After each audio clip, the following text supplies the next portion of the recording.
18 तारीख से श्रावण सोमवार शुरू हो रहे हैं और श्रावण सोमवार हफ्ते के एक होते हैं, अर्थात पूरे महीने के 4 होते हैं। तो ज़्यादातर लोग श्रावण सोमवार का व्रत रखते हैं और इस समय 14 तारीख से कांवड़ियों ने भी अपनी यात्रा शुरू कर दी है। कांवड़ की यात्रा बहुत ही ज़्यादा मुश्किल होती है। जितने भी भक्तजन होते हैं बहुत सारी बाधाएं पार करके कांवड़ लेने के लिए जाते हैं और फिर वे सकुशल वापस भी आते हैं। तो उनकी इस यात्रा के लिए तो मैं उन्हें बहुत बहुत धन्यवाद दूंगी, क्योंकि ये यात्रा बहुत ही कठिन होती है। कई कांवड़ियों के पैर में तो छाले भी हो जाते हैं और बहुत दिनों तक भी उनके हाथ पैरों की स्वेलिंग नहीं जाती है। तो कांवड़ की यात्रा जो है बहुत ज़्यादा शुभ मंगलमय हो सभी के लिए।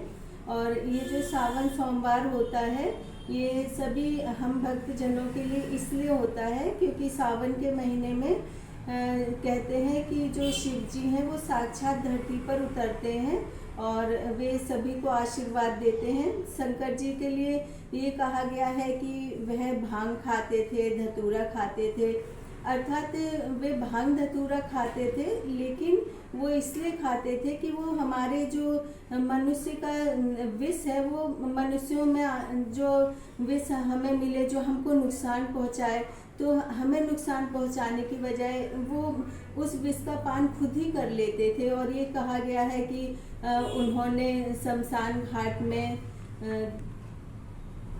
वो अपने शरीर पर शमशान की भस्म लगाते थे। शमशान की भस्म लगाने का मतलब यह है कि वह ये समझाना चाहते थे कि हम सभी मनुष्यों का जो जीवन है वो नश्वर है, तो हमें कभी ना कभी तो इस देह को छोड़ना है।